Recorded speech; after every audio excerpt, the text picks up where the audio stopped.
and complex zeros. So there are a couple of concepts you need to be good at in order to do this problem. You need to be able to find your P's and Q's.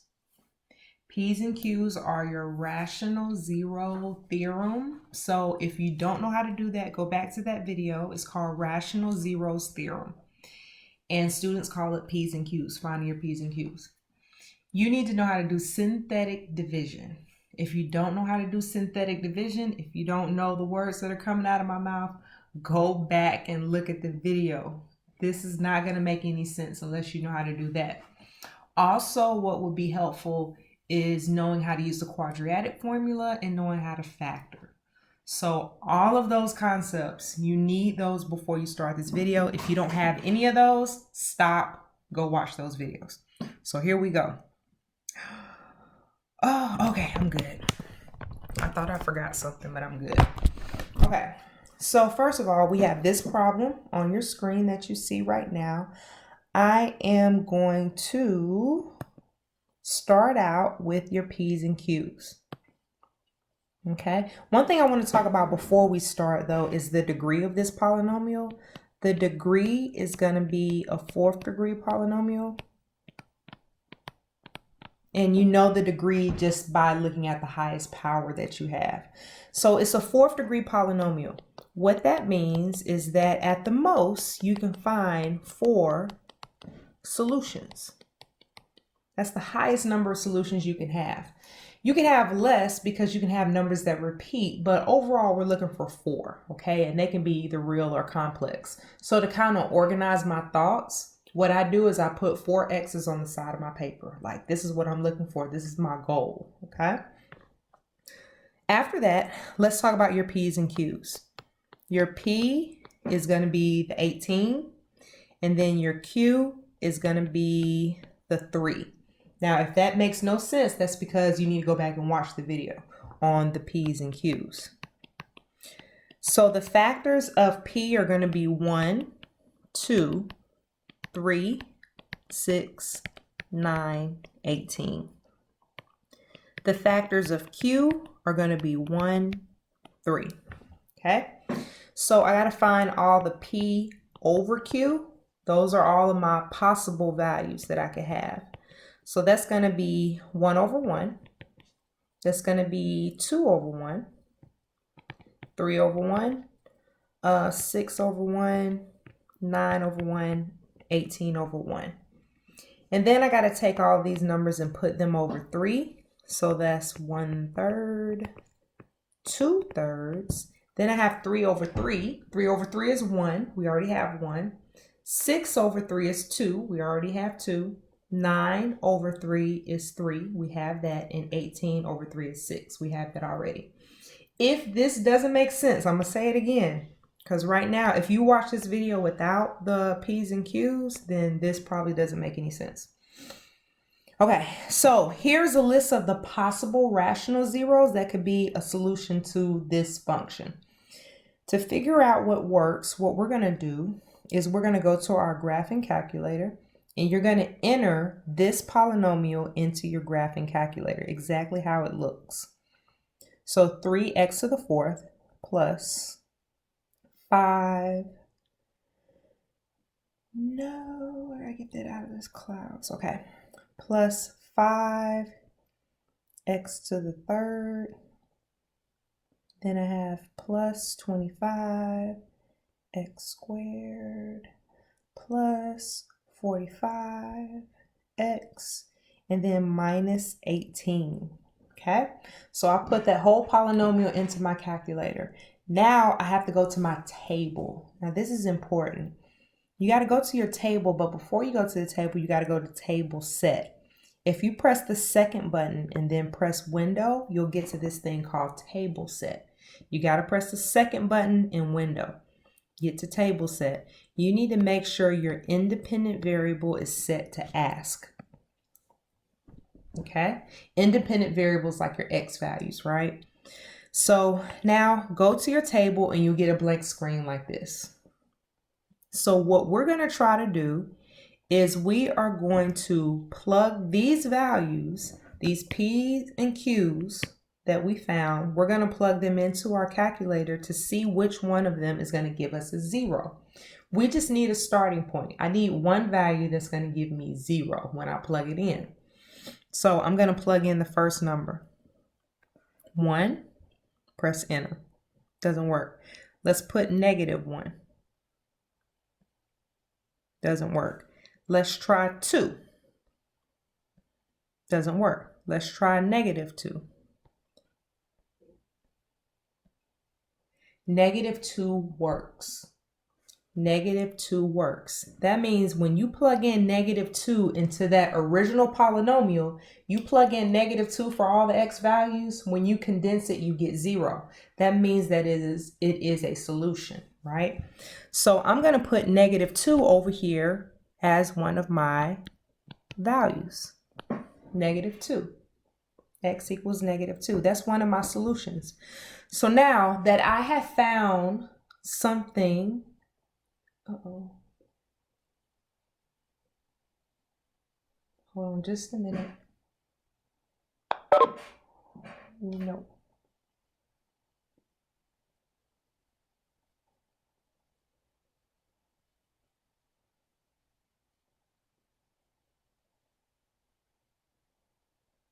Okay. I had to check on that real quick. Okay.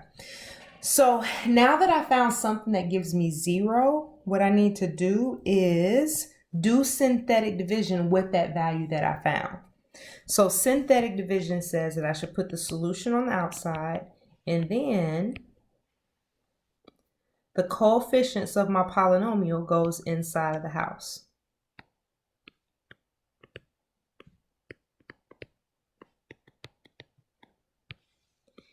If this doesn't make sense, you have to stop the video and go watch the video on synthetic division, because this is not going to make sense unless you know how to do synthetic division. So this is 2. This will be 27.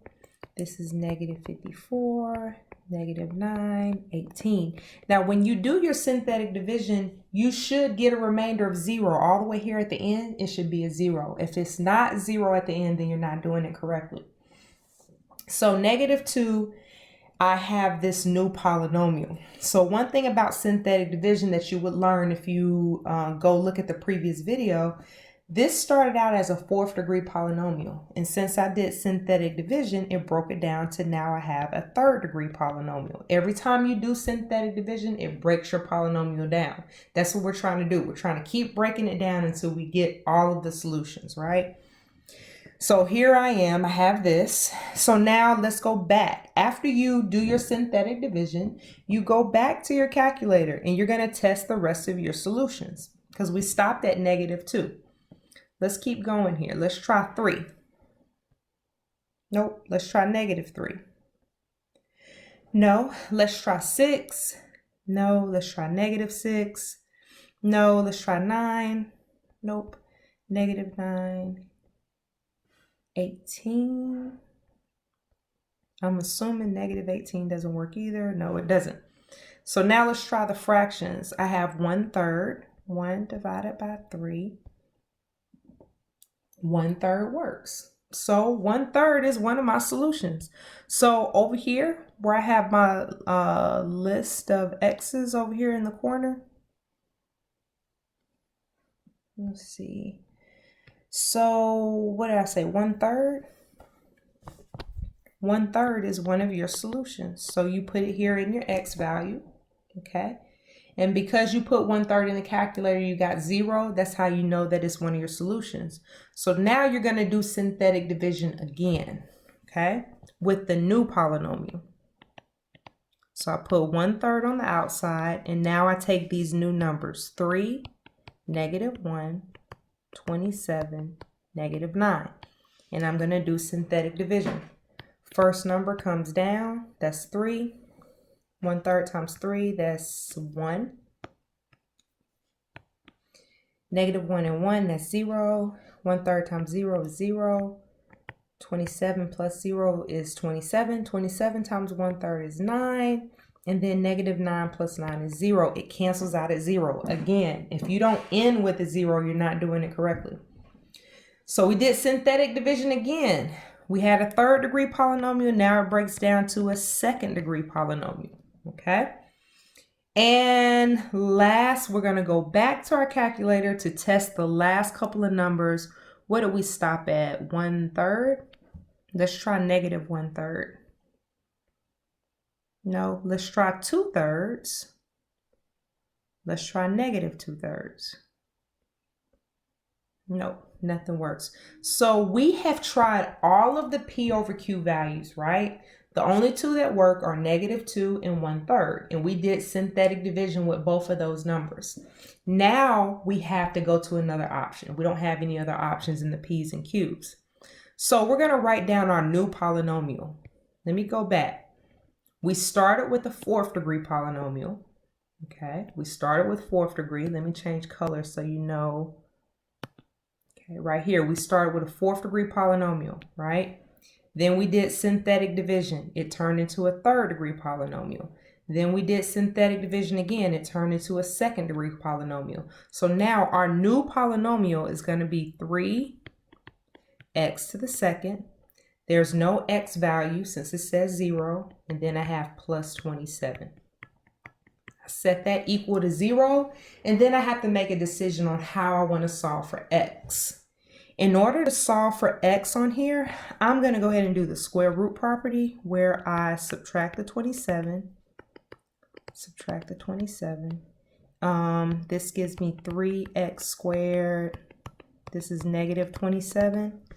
Let's divide by 3. Divide by 3. X squared is equal to negative 9. And now I have to solve for x by taking the square root. Square root, make sure you put plus or minus. And x is equal to plus or minus. The square root of 9 is 3. And because there's a negative, I put an I. That's going to give me a complex value. So here's my last two solutions, positive 3i and minus 3i. So I go back up here to the top. The last two solutions was positive 3i and negative 3i. Here are your solutions. You have two real solutions and you have two complex solutions that have the I in them. So I challenge you to rewind this part and rewatch me working through this one problem. I'm going to work through another one, but I just challenge you to work through that one again, just to get an idea how it works.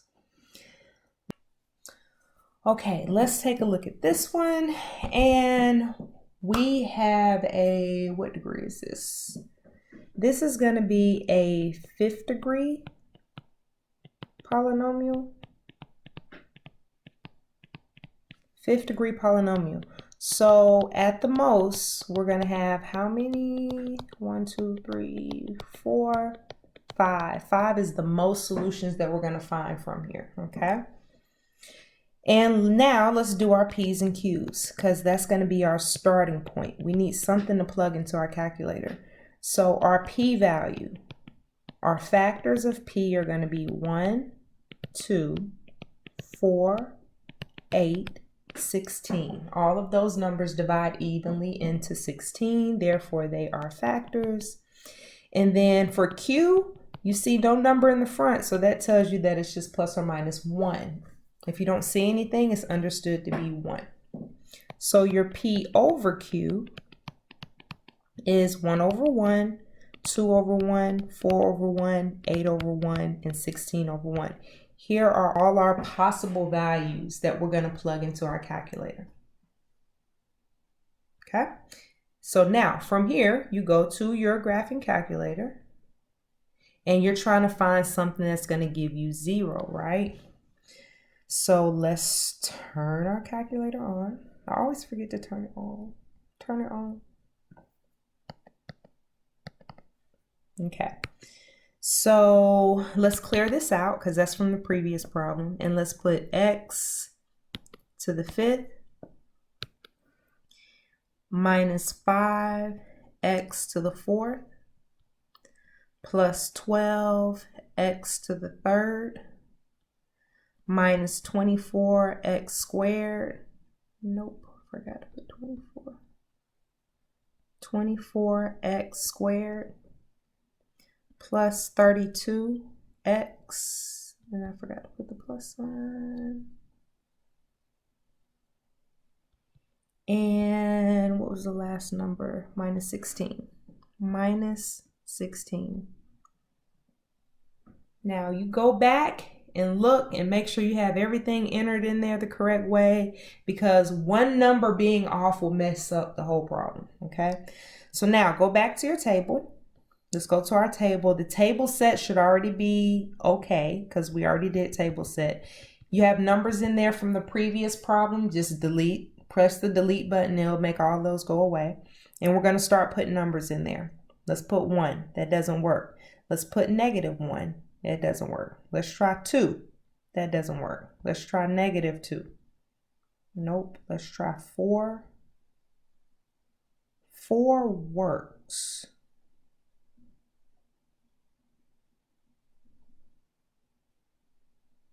4 works. Hold on just a minute.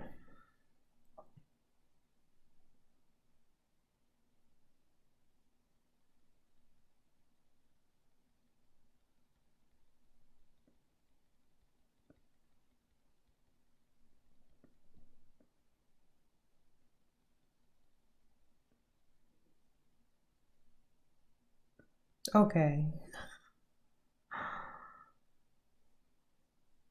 Okay. Go back. Delete. Because I knew I had worked this problem out. Okay. So I had to go back because I had an error. I went back and corrected the error that I had on there. So I deleted all the numbers. So now I'm going to test some points. I put 1 in there. The first number that I put in there works. So the number 1 works. So I'm going to put the number 1 on my list. 1 works. Now I'm going to do synthetic division with the number 1. So I have 1. I put the coefficients inside.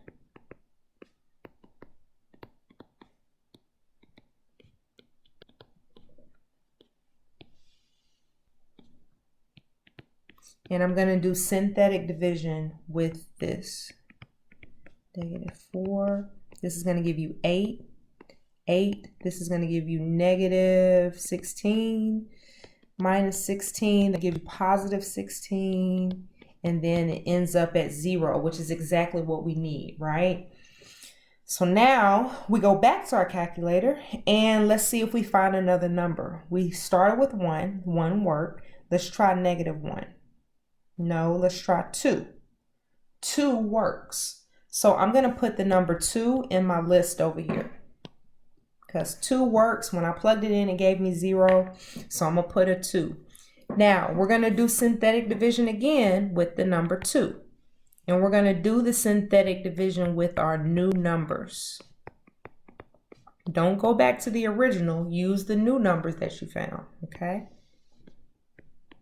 So I bring down the 1, and then that's 2, -2, that's -4, 4, 8, -8, -16. I end up at 0, which is exactly what I wanted, right?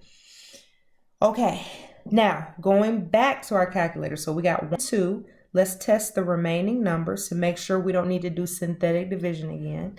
So 1, -1, 2, -2. 4, -4, 8, -8, 16, nope, gotta put 16, 16, -16, I'm assuming that's not gonna work either. So then none of those numbers work. I don't have any more numbers that work, so I have to find another option, right? So I found 2 solutions, and I started out with a 5th degree polynomial. I did synthetic division that brought me down to a 4th degree polynomial. I did synthetic division again that brought me down to a 3rd degree polynomial. So what I'm going to do now is write my new polynomial. That's going to be x to the third minus 2x squared plus 4x minus 8, and I set it equal to 0. Now I have to make a decision. I can try to factor it, which it has 4 terms, so I'm going to see if I can do factor by grouping. So here, if I look at the first 2 terms and try to take out a common factor, it looks like that is going to work. If you don't know how to do factor by grouping, I can put that in the description box as well. That's part of your factoring techniques. I have a video on how to do your factoring techniques. I'll put that in there too. So here, x minus 2, x squared plus 4. Okay, so it's completely factored. Now I'm going to set each one of these equal to 0. Let's move this problem out of the way.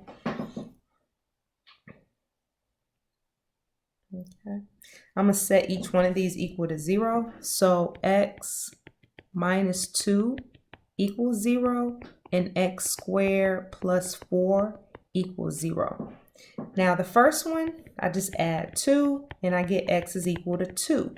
Now what this tells me, I already have 2 on my list, right? What that tells me is that 2 is repeated, okay? And that's okay. You have a number that's repeated, that's completely okay. So 2 shows up twice. Let's do this next one. I'm going to subtract the 4, x squared is equal to negative 4. And so now if I take the square root of both sides, making sure I put the plus or minus, I get x is equal to plus or minus square root 4 is 2, and then I put an I there. So plus or minus 2i. Those are my last 2 solutions.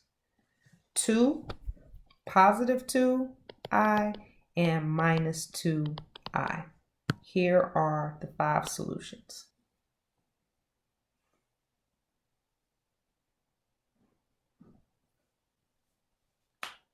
Okay, we have one more problem, and let's see if we can talk through all the steps. So first of all, the degree of this polynomial is a 3rd degree because the highest power is 3. So this is a 3rd degree polynomial. Now let's do our P's and Q's. I'm going to blow this up a little bit. So P's and Q's. So your P value is going to be plus or minus 1, 3, 9. Your Q value is going to be plus or minus 1. So therefore your P over Q is going to be plus or minus 1, 3, 9. Okay. Now it's a 3rd degree polynomial, which means how many x's are we looking for? 3 total. Okay. At the most 3. So I go to my graphing calculator, I turn it on, and I go to my y equals because I need to put my polynomial in there, and it's going to be x to the 3rd plus 3x squared plus 11x and then plus 9. And I go to my table because I need to see which one of these numbers is going to give me 0. I can delete whatever I have in there. Delete, delete, delete whatever I have in there. Uh-oh, sorry. Delete, delete, delete. Okay, now I'm going to start putting my P's and Q's in there, right, to see what works. I'm going to start out by putting 1. Doesn't work. Let me put -1, and -1 works. Since -1 works, I'm going to put it in my list over here. So -1 is one of my solutions. Because -1 is one of my solutions, I'm going to do synthetic division with -1. 1, 3, 11, 9. Now I do synthetic division. Again, there is a video on how to do synthetic division. Make sure you understand it. it zeroes out. And it started as a third degree polynomial. It broke it down to a second degree polynomial. And then I go back to my calculator. So because I want to test the other numbers, right? I got 3. No. Let me put -3 in there. No. Let me do 9. No. -9 probably is not going to work either. Nope, that doesn't work. So I can't test any other numbers. What I do from here is now I'm going to write this new polynomial that I have. It is a second degree polynomial because I broke it down 1 degree. And first thing is I try to factor it. And I can't factor it because there's no number I can multiply to get 9, but when I add, I get 2. So that option is not available. So this is a problem where I have to use the quadratic formula. If you don't know the quadratic formula, again, I have videos on how to do quadratic formula. You should always have that kind of in your back pocket to help in situations where you can't factor. So I'm going to plug the numbers in. This is -2. My b value is 2. I'll put in here 2 squared minus 4 times the a value is 1. The c value is 9. Over 2 times a, which is 1. Now, what I typically tell students to do when they're trying to simplify this, because you want to simplify this as much as you can, I would put everything underneath the radical in the calculator. That's what I do to simplify. Put everything in the radical. Everything underneath the radical, put it in the calculator and let it spit out the answer. So that's going to be -32. Everything underneath the radical is equal to -32. So I got -2. Everything in the radical is -32. And then at the bottom, you can just do 2 times 1 in your head. That's going to be 2. Now, I have square root of a negative here. That tells me that I'm going to have an I. And then I have to simplify this radical. So I know for sure that I'm going to have an I come out because you have a negative underneath your radical. But let's look at the number 32. 32, I can't take the square root of 32 and get a whole number. So let me break it up. Let me break it up into 16 times 2. 16 times 2 is 32. And I can actually take the square root of the 16. So if I take the square root of the 16, that's going to come out of the house and then put a 4 in front of your radical. Okay, makes sense? All right, so let me go back here. Change my color back. Okay, at the bottom I still have the 2. So now let's rewrite this. I have -2 plus or minus a 4 came out of the house because that's the square root of 16. There was a 2 inside and it stays inside. And then I have a 2 on the bottom. Almost done, y'all. So last thing I got to do is simplify. And to simplify, what I need to do is divide everything outside of the radical, divide it by, they're all divisible by the same number, so I can reduce them. If you look at -2 divided by 2, that's going to give you -1. If you look at 4 divided by 2, that's going to give you 2. And I have the square root 2, and then I have an I, and I finally got my last 2 solutions. -1 plus 2 square root 2, and -1 minus 2 square root 2. So I put my last 2 solutions up here. -1 plus 2 square root 2 I. That's one of my solutions. And then -1 minus 2 square root 2 I. That was a lot.